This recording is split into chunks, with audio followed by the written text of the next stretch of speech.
Hey guys, I'm Anna, and today I'm going to show you how to fix Oportun mobile app not working. So first of all, you need to make sure you're running the latest version of the app.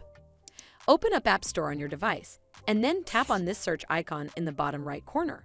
Then search for the Oportun mobile app, and if you see this update button right next to the app name, simply tap on it to make sure you're running the latest version of the app. But if you still encounter this issue, then you need to clear App Cache. Go to your device settings and then scroll all the way down to General and tap on it. Then tap on iPhone storage. From here, search for the Oportun mobile app and then tap on it. Once you're on this screen, you need to tap on Offload App. Tap again to confirm. It'll take a bit for processing, and then a Reinstall button will show up. Simply tap on it to reinstall the app.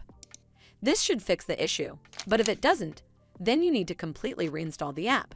Follow the on-screen instructions to navigate all the way to the app page. Once you're on this screen, tap on Delete App to uninstall the app from your device.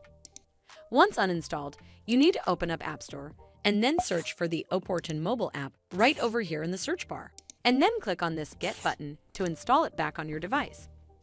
Hopefully this will fix the issue, and if it did, then make sure you give this video a super thanks by clicking on this heart icon to help support the channel, and don't forget to hit that subscribe button. We'll see you in the next one.